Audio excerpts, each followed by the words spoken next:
John Parmenter and the 12th Street Cafe are getting ready for their first spring training in the aptly named Grand Slam Plaza, one street over from Ed Smith Stadium. We're hoping it's going to bump our business a little bit. Parmenter, like others, sees spring training as a golden goose here in Florida. Counties spend millions to attract teams to the area, hopeful that it can drive more spending for a month and a half. According to Sarasota County's Tourism Bureau, that's exactly what the Orioles have accomplished here. They are now one of our top producers of visitors from that area. These are people who are not just coming in high season in March, but they're visiting Sarasota County 12 months out of the year. In exchange for using $24 million in tourist development tax dollars to rehab Ed Smith back in 2010, the Orioles provide $1 million worth of free advertising in the Baltimore area, which has become a top 3 origin city of our visitors. Virginia Haley says the impact of tourists cannot be overstated. It's as though you're getting a $450 check every year from the visitors, each household.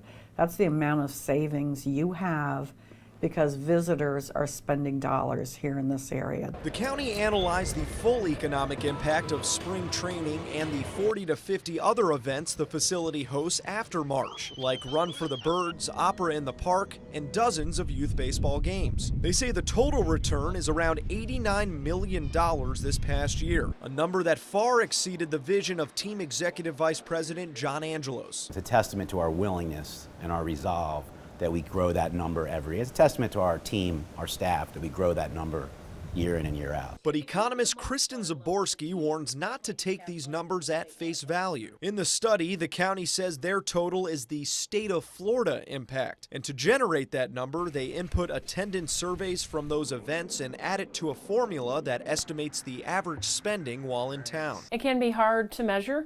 And it can also be easy to inflate. Where are you visiting from? Is this your first time? Are you, do you attend all of the spring training events? Good to see you.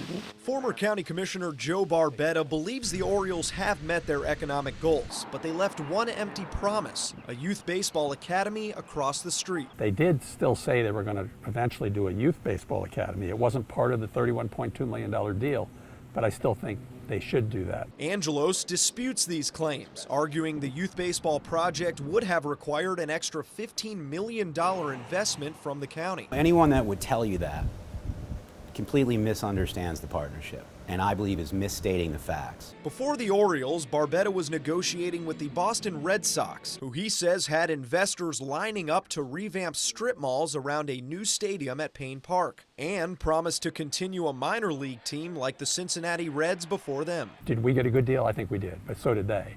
And they got a nice long-term lease, so I think everybody won there, but in reality, I would like to see them do a youth baseball academy. I'd like to see them use the stadium more. But again, Angelo says a minor league team at Ed Smith was not part of the deal. But he is proud of what the Orioles have accomplished at nearly 1/3 of the Red Sox asking price. The reality is that although the county gave much, much less than what was being contemplated, we've been able to perform at far, far higher levels.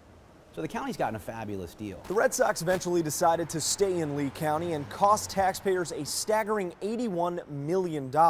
Here, the Orioles were paid for by tourists, but it's the locals who have truly come to accept the team as one of our own. As proof, we helped the club set a spring training attendance record by selling out nearly every one of their home games last season.